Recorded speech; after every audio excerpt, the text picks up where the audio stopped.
Distinguished guests, welcome to Meet Southeast Michigan's County Leaders, presented by Corewell Health. Please welcome the President and Chief Executive Officer of the Detroit Regional Chamber, Sandy Barua. All right, good morning, everyone. Good morning. Thank you all for being here. We're absolutely delighted that you would join us for this annual event with three terrific leaders in the state of Michigan and beyond, and our dear, dear friend, Cain. So thank you all for coming. This has become such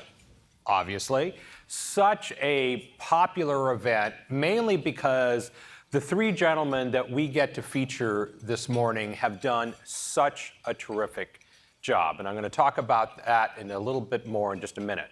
But first, important thank yous.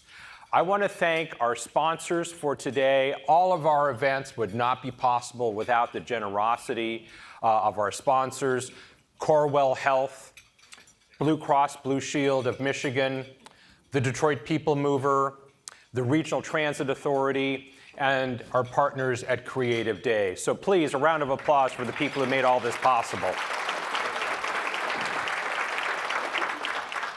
I also want to thank and acknowledge the board members of the Detroit Regional Chamber who are here today. And if you could all just stand just for a second so we can acknowledge and thank you.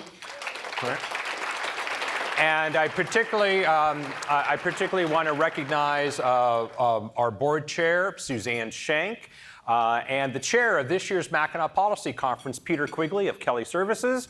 So be super nice to both of them. They're both my bosses. So it is performance review time coming up. So, All right. This event featuring our three county executives traditionally comes on the heels of our annual State of the Region event. And the State of the Region event, and many of you have probably attended, at least in years past, was really focused on not just the data of how our region is doing year over year, how our region is doing versus our national peer group, and of course, how are we doing compared to national averages. But this year's focus was really about the current topics of the day. And that is, federal policy, how federal policy is impacting this region and this state. And so we had a terrific event. We were so proud to feature the former governor of Michigan and the former ambassador from the U.S. to Canada, Jim Blanchard, our friend recently retired, Devin Skillion, Colin Bird, the Consul General of Canada, and others, for a really terrific discussion about specifically tariffs. But in the light of what's happening at the federal policy level, it's also really interesting to see kind of how our region's trajectory is changing. So all throughout the time during COVID, other than when it really spiked at the very, very beginning in March and April of 2020, Michigan and the Detroit region's unemployment rate was tracking at the national level. Whatever the national trend was, we were right alongside. And that was an improvement for Michigan and our region because we often track higher. Well, in the last 3 months, we're now starting to see a divergence yet again. So we are now a full percentage point higher in our unemployment rate than the national average. So we're seeing some impacts already from federal policy, because the federal policy impacts are disproportionately negative to our region and Michigan than most of the rest of the country. We run very capital-intensive businesses, such as automotive, and the ability to reconfigure supply chains that have been built over the last century is not something that can be done easily. The other things that we're seeing is that there's been a huge drop in consumer confidence and business CEO confidence. Some of the most dramatic drops that we have seen in a long time. In fact, the conference board just announced this morning yet another significant drop in consumer confidence. So our region has some challenges, but our region is working better today than it has in decades. And it is in large part thanks to Warren Evans, Dave Coulter, and Mark Hackel.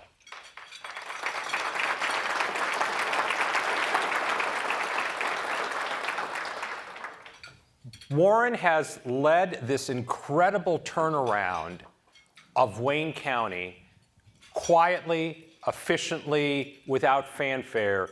But Wayne County is now a county that works and works well. And going from what was happening a decade ago, Wayne County is now able to make significant investments in Wayne County. Super impressive. My friend Dave Coulter leads Michigan's most prosperous state, most business-centric state, and the work that Dave has done around housing and around educational achievement are really national models. And what can you say about Mark Hackel and the great news delivered yesterday about Selfridge? We're getting a fighter wing back, squadron back. And Dave, I know that has so much to do with your hard work, your team's hard work, with the governor and others. Congratulations, we are so proud. Talk about, things that matter in one county that impact us all. That's it. You've done it. That is absolutely fabulous. And these guys, they have some differences, right? But they work together. They do things together. This is not the only event that they work together on. So as I get ready to wrap up, you will see a QR code on your tables and on these screens. Use your phone, and you can send a question to our moderator, Carol Cain, when she takes the stage in just a few minutes. Again, thank you all for being here. I'm delighted that you're all here. Be well. Please welcome the Senior Vice President and Chief Operating Officer of Corewell Health, Southeast Michigan, Liz Youngblood. Well, good morning, everyone. I am Liz Youngblood. I do serve as the Chief Operating Officer for the East Region of Corewell Health. I'm really pleased to be here with you this morning, along with a number of my colleagues. As Michigan's leading health system, we have 21 hospitals, over 65,000 employees, hundreds of ambulatory and outpatient centers, and about half of that is right here in Southeast Michigan. Our hospitals in Southeast Michigan employ about 33,000 team members, and they are all members of the community that are dedicated to ensuring that we create healthier lives for the people that we serve. We are really proud of our hospitals. We have a number of certifications and national recognitions that our hospitals have received. And most recently, our William Beaumont University Hospital in Royal Oak was named the #1 hospital in the state of Michigan by U.S. News and World Report. And again, right here in Southeast Michigan. Very proud of that. Thank you. And as proud as we are of those recognitions and certifications, we are equally proud of the work that we do to promote and serve underserved communities. And a great example of that is recently we opened our 10th school-based clinic in Wayne County. And that school-based clinic serves over 2,700 students, as well as members of the community. And the goal of those school-based clinics is to improve access, again, to underserved areas, but to also promote health and wellness in the communities that we place those clinics. And so we're really excited about the continued growth of those particular projects. We are very pleased to support the Detroit Regional Chamber, and we know that the work that we do cannot be done alone. And so all of us together have to bond together to make a difference. And the Regional Chamber brings us together to make that happen. So we appreciate the Chamber's leadership And we look forward to continuing to work alongside the Chamber and alongside all of you as we continue to promote our region as not just a great place to live and to work, but a great place to thrive, not just for us in our generation, but for future generations. So thank you so much. Please welcome Oakland County Executive David Coulter, Wayne County Executive Warren Evans, Macomb County Executive Mark Hackel. And to moderate the conversation, please welcome senior producer and host of Michigan Matters on CBS Detroit and columnist at the Detroit Free Press, Cain. Yeah, remember, you're there. Second on the first question. You betcha. Yeah. All right. Everybody have a seat? Sure. And grab my pen. I can't do this without a pen in my hand. All right. I'm Carol Cain, senior producer, host of CBS Detroit's Michigan Matters, seen Sundays twice, and columnist at the Detroit Free Press. But most important, I'm just so honored to be here today to moderate this wonderful event with these three gentlemen. There's so much to talk about, but I just want to give a quick shout out before we begin. Tammy Carnwright is leaving the chamber after, I think, almost 30, where is she? Right here. There she is, right here, after 30 years. There she is. Yes. Yeah. To everybody in the room who's known her up at Mackinac and at these events, congratulations to you. I know you've got a next chapter. We'll wait to see what you do. Keep us all posted. And I also want to give a shout out to Megan Spanitz, who is going to be adding the COO title to her job. Where's Megan? Here we go, right here. We know you're going to do a great job, too. So, and I know there's going to be lots more accolades up at Mackinac. How many people in the room, curiosity, going to Mackinac in a couple weeks? Oh, yeah, we'll hear a lot more about both of them, and they'll be old friends to those of you who may not know them by that point.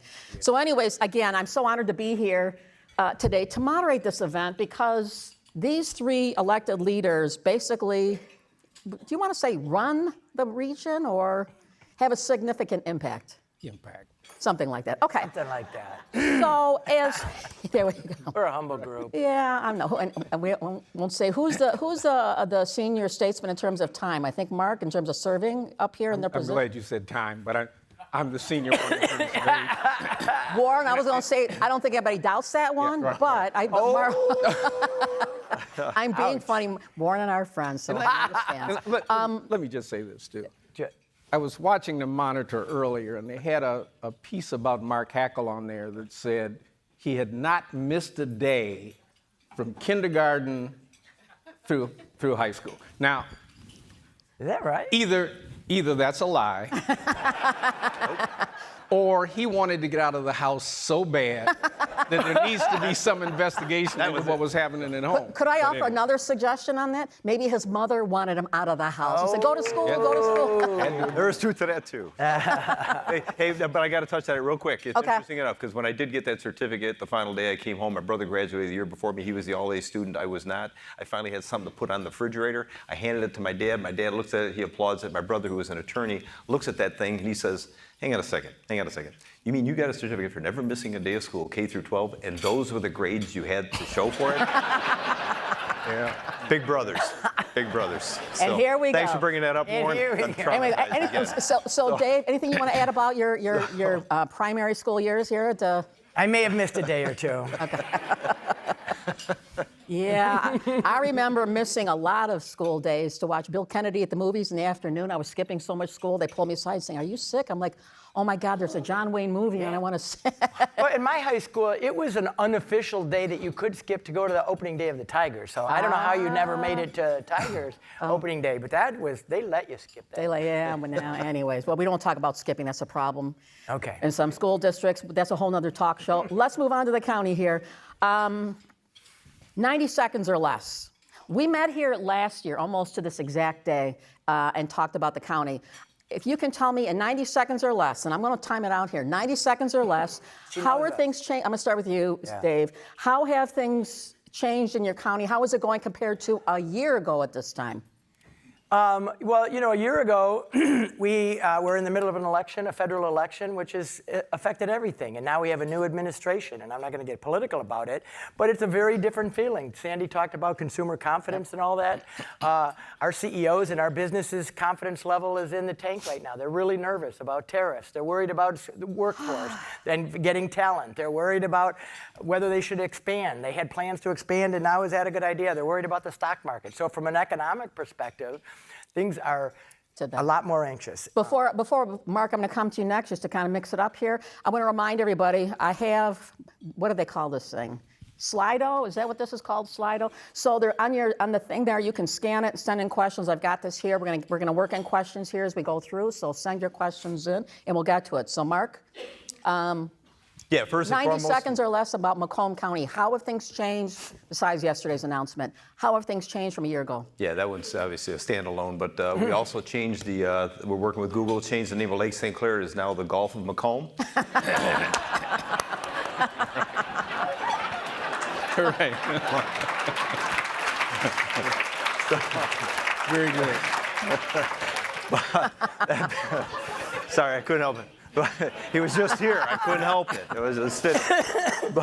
But jail projects moving along, mental health, substance use, we're working on that. Got a lot of good things happening in that arena. Graduated the very first class for building ships, I should say submarines, nuclear submarines. Macomb Community College, they got an incredible award from a national award to do just that. So in Macomb County, we're going to be building the next generation nuclear submarines. Again, working relationship. That's an incredible feat on behalf of Jim Sawyer and his team at the college.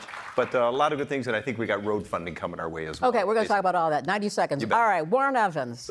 You know what? Because I made a joke at your expense, I'm going to give you 120 seconds to answer that question. He Just to doesn't make fine up with for that. it. We opened our criminal justice complex that we've been building, from the failed jail history of 10 years ago. It is a good facility, it's functioning well. And so that's been a major improvement. Our bond rating is continuing to go up. We're financially even better off than we were last year. And a lot of our programs have been around health, mental health, vision, for underserved communities and folks who have had trouble getting that level of service, even medical debt, and I think Oakland County has done the same thing. So I think we're on the right trajectory. I mean, we're people-oriented, but we also are fiscally strong, and I think the criminal justice complex is a big thing, and it will lead us to the next one, which will be a civil complex. We got to get into the 21st century with some of our facilities. And we're going to get into some of that there. Okay, so let's start with the giant announcement yesterday, which in fact led to Mark Hackel. When I last left off, you were on NPR this morning. How long did that it seemed like the interview was going on for a little while. It did, yes. What did you talk about? I was fortunate. Yeah, actually, they wanted to talk more about the tariffs, than they did about the announcement of the F-15 EX. Were you able to use PC language, or was it like Yeah, I PG-13? was. I took that kind of a mindful approach to just being a little bit measured, with the conversation. But let's face it. I mean, the F-15 EX was a huge accomplishment. I credit the governor and the president for coming together. And I think the most important part about that is the recognition of the generals at Selfridge who understood this was going to be needed. Right. So whether it was Slocum, Ralph Mammon, Brancato, and even Paul Rogers, they were the ones that brought the attention to all the public officials saying, this is important for Selfridge, nation defense, and your economic impact here in Macomb County and the state of Michigan. And they came together in a bipartisan way, the governor and the president, and made this happen. So credit to them, because things can get done if we put aside our political differences. So I noticed, so the president started at Selfridge, went to Macomb Community College. You have been working on Selfridge, I don't know how many years. I mean, a long time. This has been out in your neck of the woods here. You weren't there yesterday, were you? No, I was not. Were you invited? I was not. And I'm okay with Would that. you have gone? Would you have gone? Yeah, I would have gone. Yeah, absolutely. What about you two gentlemen? If the president had invited you to this yesterday, would you have gone, Warren? The president had invited me yesterday? No, I'm saying, did he invite you? No, he didn't invite me. Would you have gone if he did? No, probably not. Oh, okay. And Dave? I mean, it helps the region, but it was a Macomb thing. I don't, Yeah. I Correct. don't make a habit of going into Macomb and celebrating. Agreed. That's what I'm talking Well, but here's the thing too. So he also talked about something that's And I try to keep Mark out of my county. Just stay in your lane, dude. talk about the. No. Wait, that's the Gratiot Avenue divide. Wait till I tell your mom. Who lives in Macomb County? Yeah. The president also came back with some interesting conversation about the tariffs and some trade-offs on it, on some of the manufacturers and suppliers. I don't know. I mean, this is impacting, but all three of you have heavy manufacturing, suppliers, autos, and your neck of the woods here. How do you feel about where we're at, and what are you hearing from employers in your neck of the woods? And Mark, you want to start it? Yeah, it's chaotic. I mean, let's face it. Everybody's sitting here on edge trying to figure it out. As I mentioned earlier, we try to take a measured approach to whatever decision he's making, because I think sometimes you find that he's negotiating with himself. That art of negotiation, start with the heavy stick and try to figure out where it ends up. So we've been working with our supply chain, all of our manufacturers, and obviously General Motors, and the conversations we're having with them, they tend to be, same place. Where is this really headed? But you got Sean Fain, who agrees with the tariffs, who lives in Macomb County, and working for United Auto Workers. So it's so convoluted right now, trying to get an understanding as to really where is this headed. But we continue to work with all of our supply chain and all of our companies that work within Macomb County. Warren? We don't know near enough about what's actually going to happen, more rumor than reality. So that's always a problem. Our heads on a swivel all the time to try to figure out, what's next and what we're going to do. But as Sandy said earlier, I mean, we're at a pivotal point in this region in Michigan, and we can go up or we can go down or we can go sideways. And I don't think we really know at this point. And so that, that causes some, some discomfort and programs that would be cut, for example, that we're hearing, maybe on the social side more than anything else. You think about the impact of those services not being provided, or is the county going to be able to come up with enough revenue to keep it going for some sustained period of time? Yeah. And so we don't know. We're all tentative. Yeah. And I don't disagree with any of that. I'll tell you, I had an eye-opening conversation a couple weeks ago with the Consul General from Canada, who's worried about this relationship. And we have a lot of suppliers in Oakland County, and where are you hearing about tariffs and all of this stuff? Yeah. But it was sobering, because what he said was, we no longer trust the long-time friendship that we had with the United States, and we feel forced to begin to look at options B and C. And Canada is our greatest trading partner, and I'm not sure the president fully appreciates, going after China is one thing, but going after Canada, our best friend right across the river. We know in Michigan more than anybody how close we are and how close our automotive industry is to them.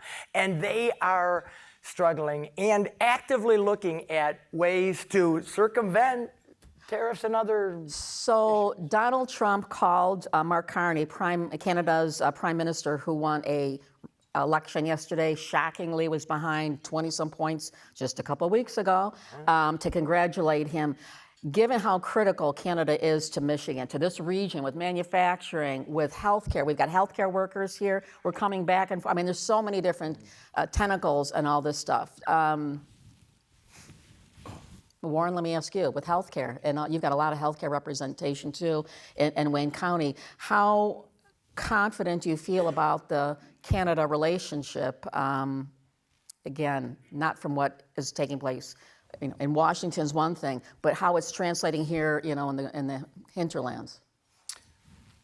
Don't know. I mean, I'd like to think there's enough stability and long-term relationships there until we'll be all right. But I mean, it's still federal policy that can mess up, a situation very easily. So, I don't know. I hope for the best. I mean, we do rely on Canada a lot in the medical field.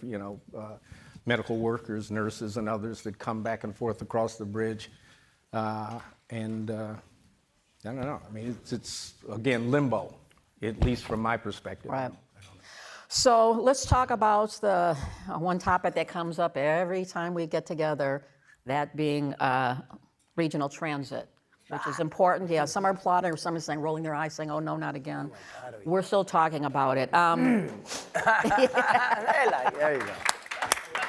I think there's some transit advocates in the some audience. transit there. Well, it's important to the region. It's important to lots of different people, constituency. Young people say they want to have it. Older people need access to it as they're maybe not driving the way they used to in their younger years. So this is a critical issue. And we've got some of the questions here. I'm going to kind of roll them together on this. Funding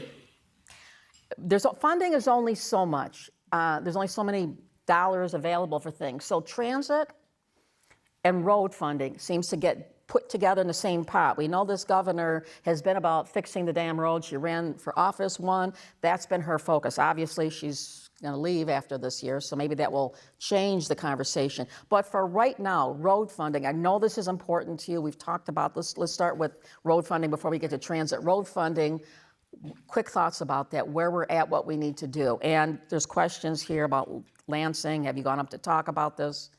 Well, first of all, the governor's got one more year, I think. Yeah, not this year. Next year she's done. Not the end of this year. Correct.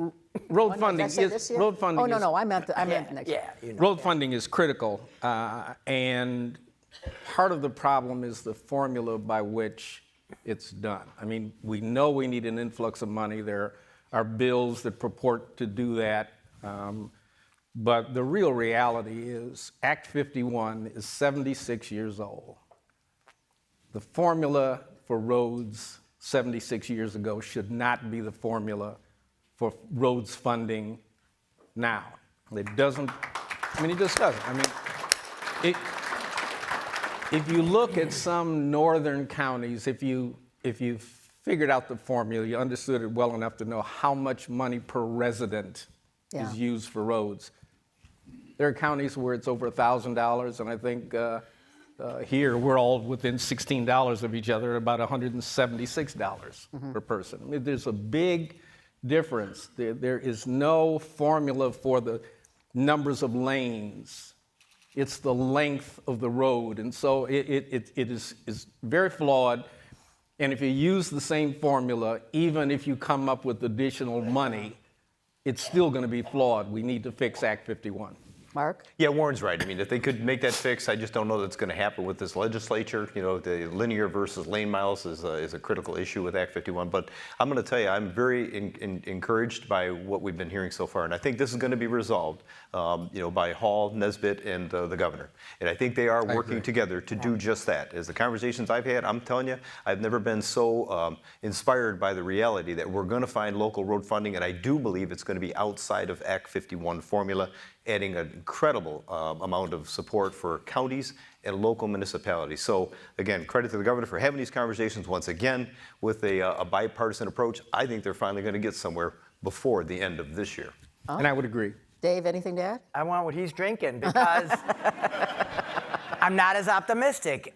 Look, we've made this so complicated, and I agree, by the way, with the road funding formula doesn't work for Southeast Michigan. But we know what the conditions of the roads are. We know how much it's going to cost. So the question that we've kicked down the can for all these decades is, how do we come up with a funding mechanism to do it? And Lansing has never been able to do that for a lot of political and other reasons. And I hope they get, I agree with you that the new Speaker of the House is talking about this and the governor's engaging in it, but when the rubber hits the road, not to, no pun intended, the northern parts of the state aren't going to like these changes, and these folks aren't going to like these changes, and the same intractable issues will be there. I will join my colleagues in advocating for road funding up in Lansing, and we'll do that. But man, at the end of the day, it's simple. Where do you take the money from? Figure it out and do it. Yeah. Let's talk about transit, which is the other huge issue that we talk about every time we get together. Again, I've got like a bunch of questions here that have come in all about that. Well, Warren gets a gold star for that. He's made the most progress in transportation in the last, since we gathered last, right? So transit. How are you working? Here's summing it all up. How are you working together to further regional transit in our region? I'm trying to catch up with these guys. And he is. That's not a bad place to be. We are this year in Wayne County talking with all 43 communities to figure out what their transportation needs are, to try to build that into a plan that will go to the voters the following year. Yeah. I'm confident that we can do it. I'm confident that we will have the votes. I'm also confident, and I think the 43 communities in Wayne County will also be confident, that we're going to ask them, what do you need? And I want people to get out of their minds light rail and, billion-dollar projects. If it's bus service, what is it? We do need to get some communities with some additional mobility if we're ever going to grow the region. Dave? Yeah, Swiss cheese doesn't work for transit. And up until a couple years ago, Wayne and Oakland were both Swiss cheese transit communities, opt in, opt out, this community's in, this community's out. And so we went to our voters, much like Wayne is going to do next year, and asked them to be all in, and what that does is it lays a foundation, and Mark will tell you, Macomb has done this all along. It lays a foundation, a financial and systematic foundation that allows you to build. And I just want to use one data point, because I'm a data guy.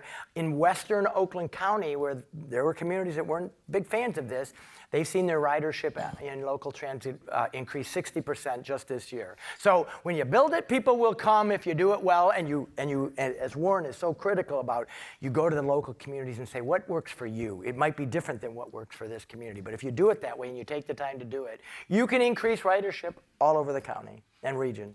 Yeah, and Macomb's always been classic American cheese, okay? We have not had... Sorry, Dave. So, but with that being said, we've never had the opt-out since the 1990s, and we're very fortunate.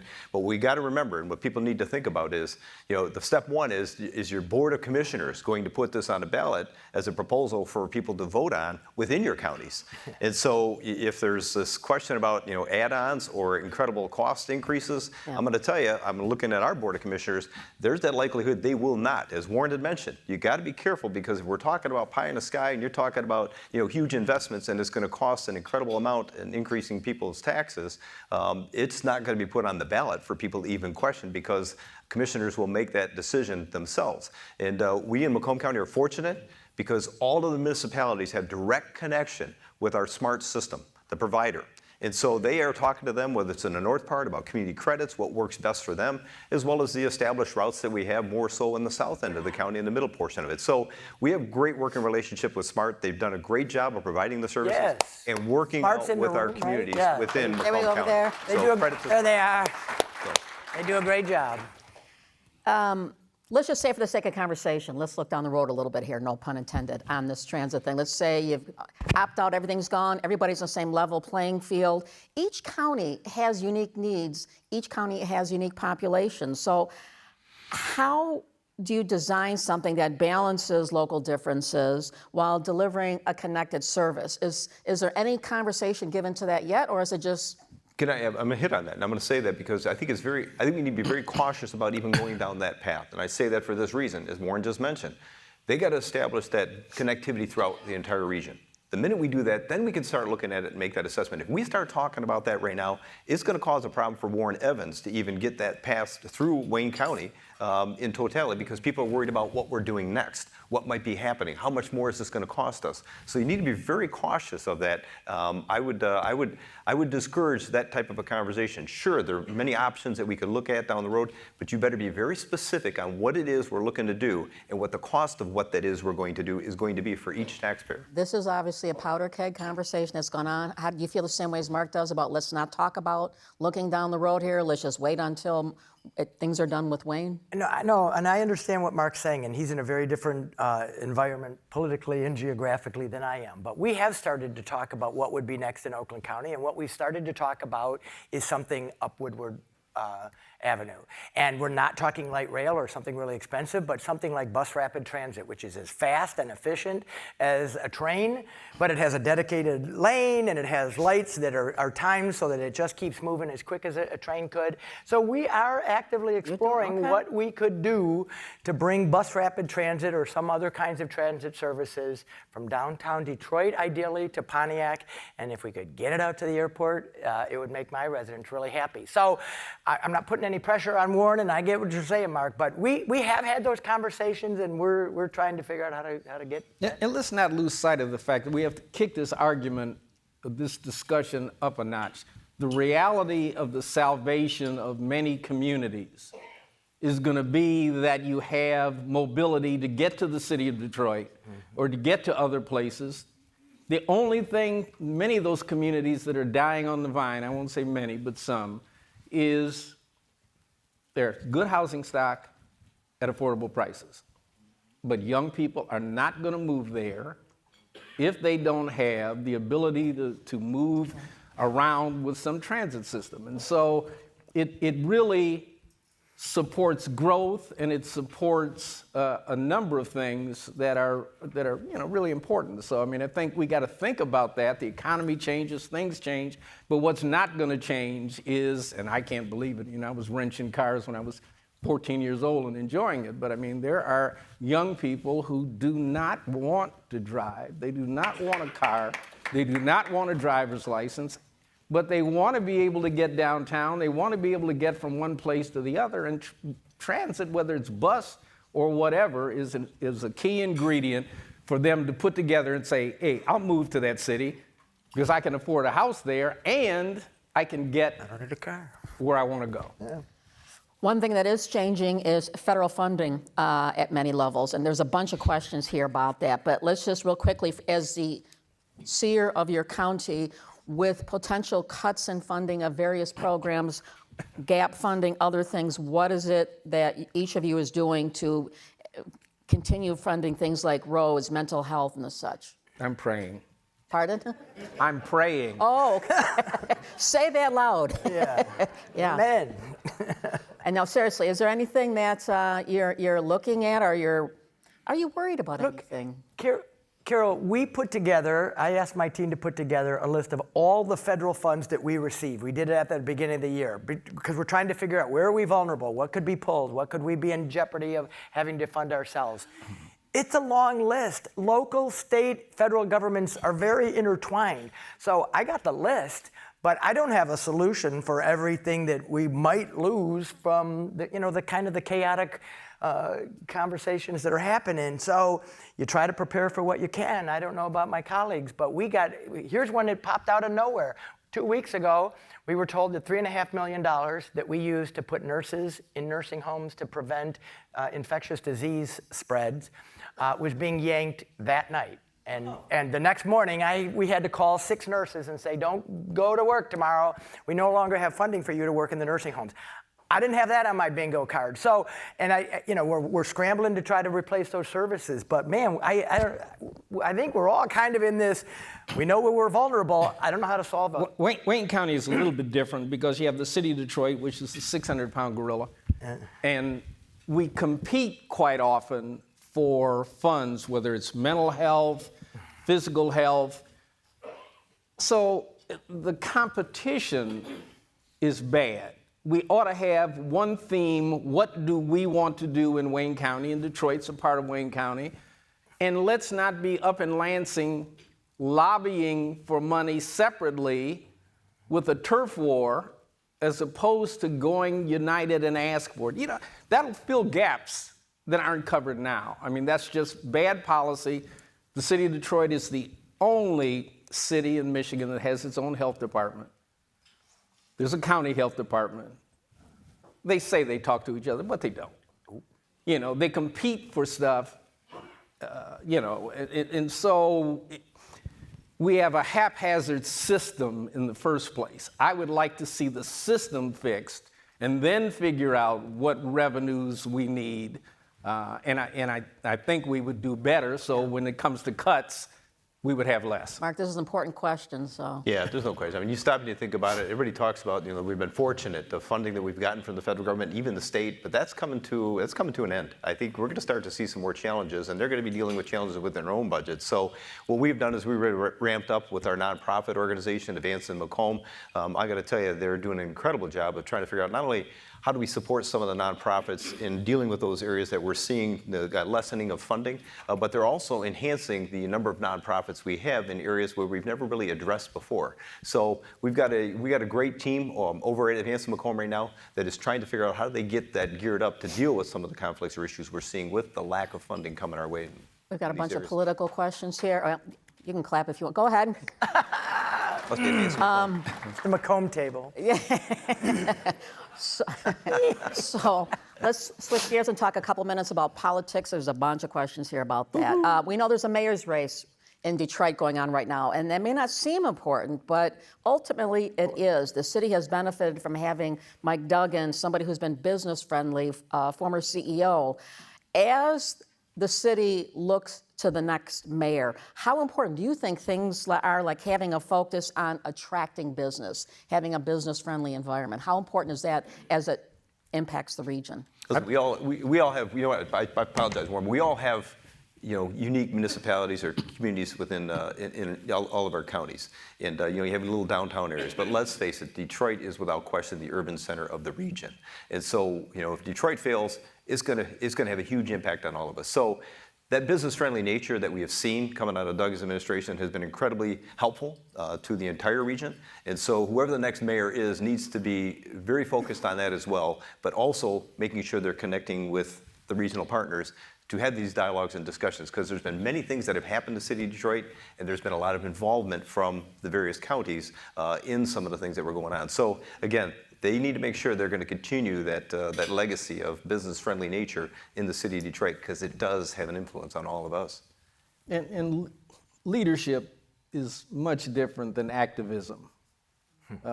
And while there are a number of candidates who I think this is the best field of candidates than we've had in decades, but there's some candidates that, you know, I think talk a good game about what they'd like to see, and there are other people that are proven doers. And, you know, I'm from Missouri. Are you endorsing anybody? I will at some point in time. You have not as yet? I have not as yet, and, you know, I think the field is good, but again, I want to hear candidates talk about specifically what they're going to do that's business friendly and how they're going to take us from point A to point B, not talk about what we haven't had before or what needs to be filled that didn't occur in the last 10 years. I mean, that's just my editorial comment. It's not aimed at anyone Good point. in particular, but I think there are people out here thinking right now, I know what he's talking about. Who? Or who. Yeah. Dave's going to explain. You're right. But no, you know what he's talking about. I'll just add this. I'm encouraged by this group of candidates, and I don't disagree with you that this is a deep bench of folks running for mayor. Several of them have reached out to me just to chat. I'm not going to get involved in that race, you know, specifically, but I don't see any of the candidates talking like folks talked 20 or 30 years ago with the divide and the us versus them. If there's one thing that Mike Duggan has done, and there's lots of stuff he's done, is that he's joined us in bringing down the temperature of that conversation. And I don't hear any of the leading candidates, at least the ones that I perceive as being leading, doing anything but saying we got to keep regionalism alive. We want to be partners in this region. And so far, they're singing the right tune for me. At this point, okay. Speaking of Mike Duggan, who has now switched gears, running as an independent for governor, a path that has never been done here. We'll talk about that maybe in another conversation. But the conversation of the governor's race, which is already red hot, getting tons of coverage as we speak. Mark Hackel, at one point, you talked about the possibility of your running. I assume that's no longer on the table? Yeah, you know what? I enjoy being the county executive. The political side of this, that'd be the challenge. I mean, any one of us could probably manage that job and the responsibilities. The question is, do you want to go through the politics of it? And you know, the extreme nature of both parties is something that I find, you know, not something of interest to me. And so running for office, the question is, how do you get through a primary? And that would be a bigger challenge for me. To do so, because, you know, I've been a very moderate, independent kind of personality, and I don't think that bids well with the Democratic Party. I mean, look at the governor, the challenges she's facing right now for working with the president to get something done by being the governor of the state of Michigan, as opposed to somebody who's there continuing to, you know, fight on behalf of the party and being a, you know, I guess the party of. Yeah, you can't. We got to get away from this. Both sides got to get away from being a party of confrontation. They got to figure out how do you come with a different understanding of people wanting to support you. So I think it would be a very big challenge for me to make it through a primary, to be honest with you.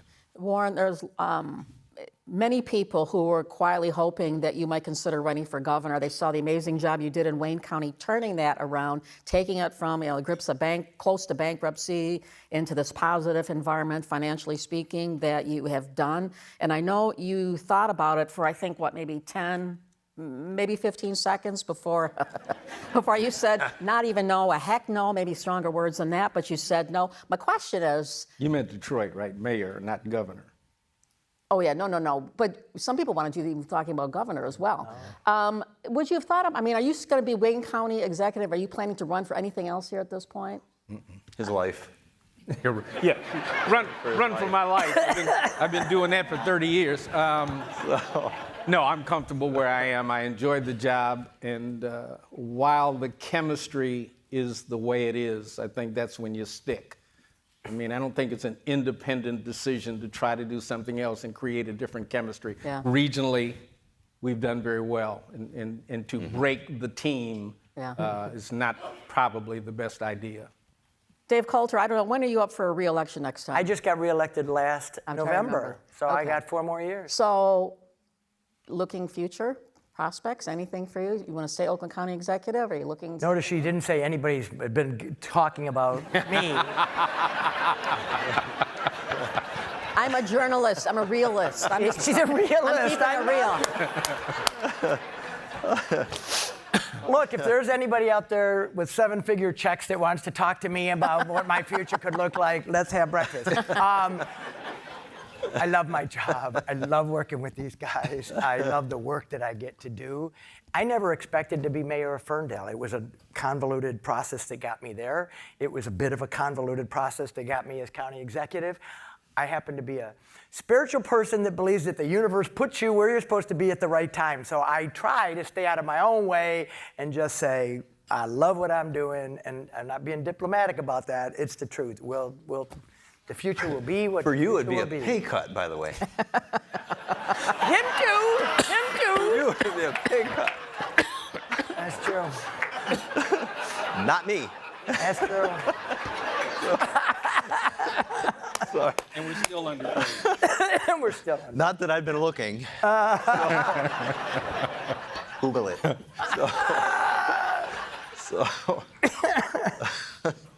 So we've got several questions here about young talent, getting young talent, keeping young talent. I know Peter Quigley from Kelly Services is here, and I had him on the show recently. We talked about it. I know there's going to be a big conversation piece up at Mackinac.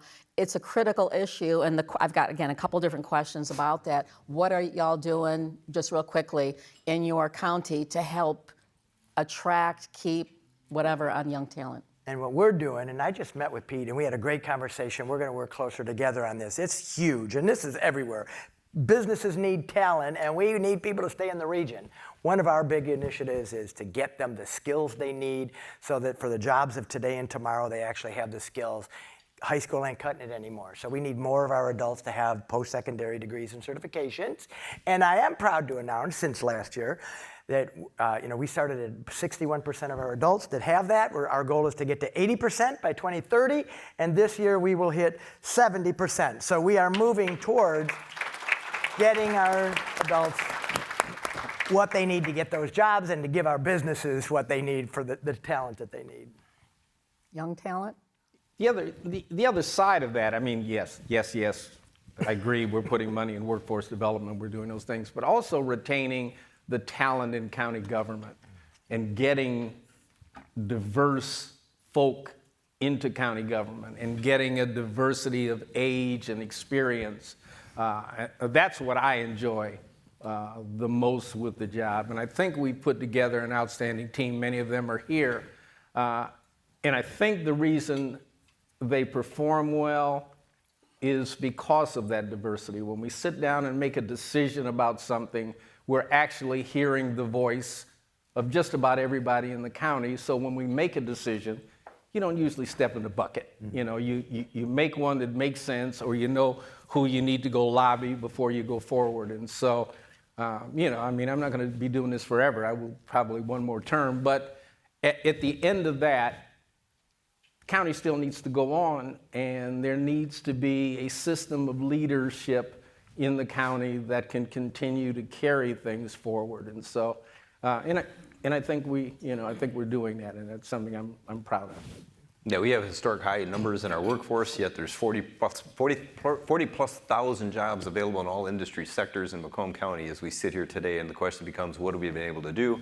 We're fortunate. I mean, the leadership from our ISD and our superintendents, Mike DeVault and his team, working directly with the schools, and not just preparing them for college or someplace else, but maybe certifications or certificates and CTE, and making sure they understand there's a trades path. So they've done an incredible job of working with the kids and the connectivity they've had with Macomb Community College, who, by the way, has outreach with many universities right at Macomb Community College. So Jim Sawyer and his team working alongside of our ISD and all the people that are working in these industries to get an understanding of what it is that the jobs of the future are going to need for talent, and trying to make sure that we're preparing them for those jobs of the future, not just what we're seeing today. So, we've got a great team of folks that are working together to try to figure out how do we solve that problem.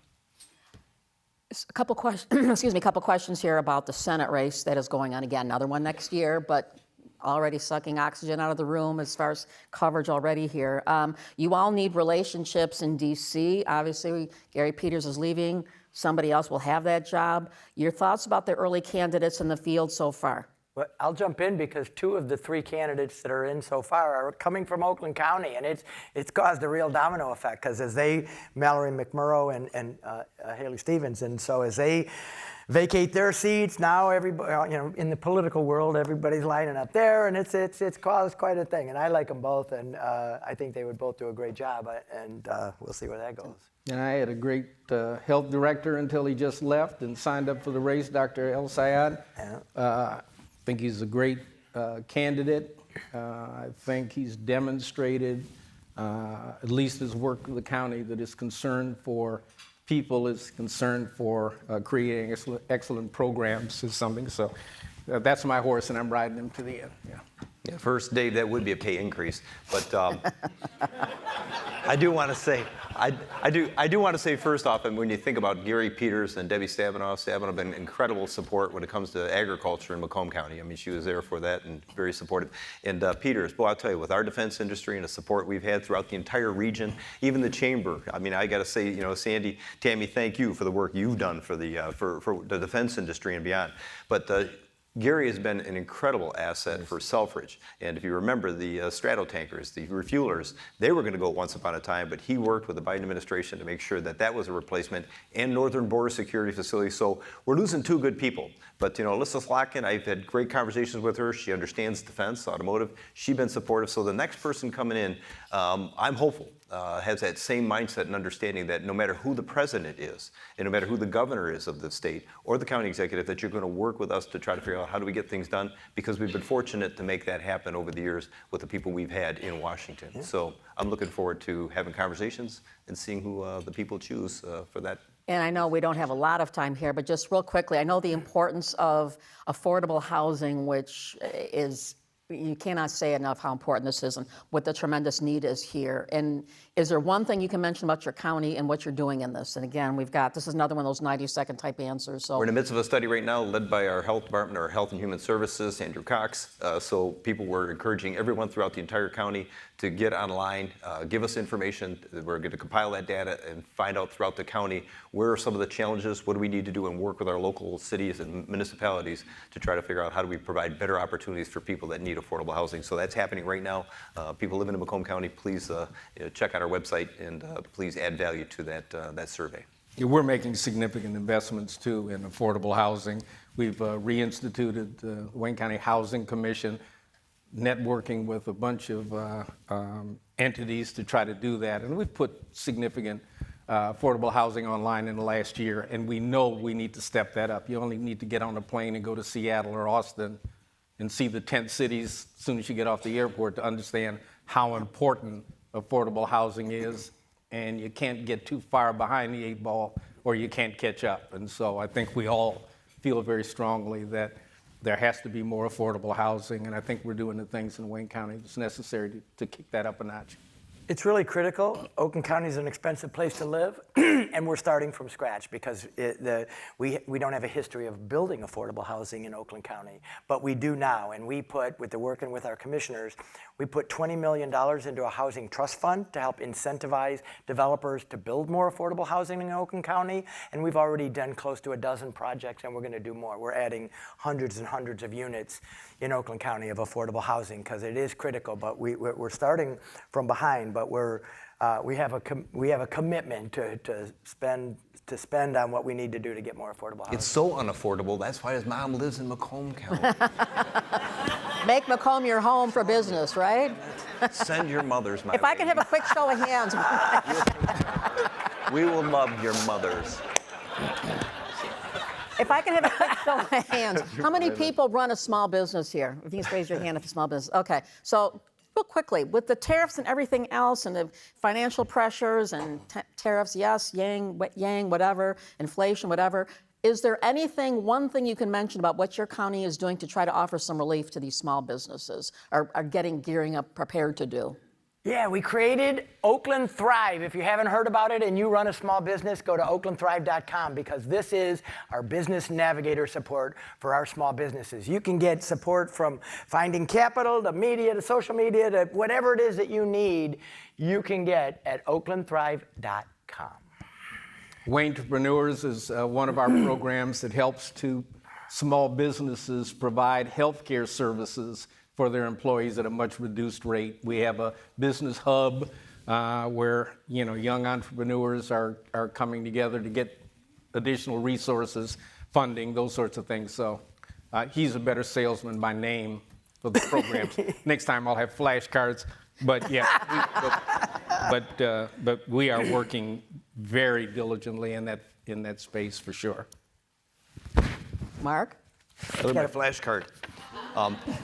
We are fortunate. We have two chambers in Macomb County, Kelly and Stacy connect Macomb as well as the Macomb County Chamber. And I'm going to tell you the work they do to make that outreach and a connectivity, much like the chamber here, in, obviously the regional chamber, they're incredible about reaching out to our locals and working with our Planning and Economic Development Department. And we have what's called MacombBusiness.org. People have the direct connect, and I'll tell you, our people are out in the field working with our businesses, our small businesses on a daily basis. But I'm going to tell you, the chambers do an incredible job with that outreach and making sure they're communicating with us as well. So credit to the chambers throughout the entire region. And obviously, thank you to the chamber for providing us an opportunity to celebrate what it is you do as well. Thank you. So we're winding down on time here, and I know we've talked about a lot of things, and there's a lot of things we didn't have time to do. Maybe we do a part 2 at some point. But as we wind it down, is there one point you want to leave or a thought about something as we leave? You get 90 seconds each to share. 90 seconds.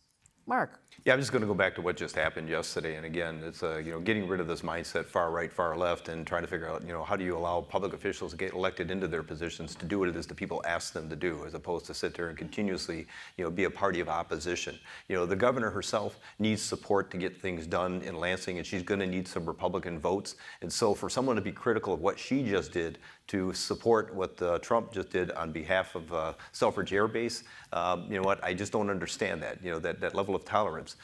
Because there's going to have to be this give and take. And to look at an issue and make a determination, how do we get this done and solve this problem? Much like we're talking about with road funding, and I am incredibly optimistic that if something's going to happen on a bipartisan effort on behalf of the governor and obviously leaders Hall and Nesbitt. And so we got to get past this. We hate them, they hate us, and resolve problems. And it's going to be up to us to lead that effort. And that's exactly what happened with Donald Trump and Governor Whitmer yesterday. And what we got was an incredible asset for the state of Michigan.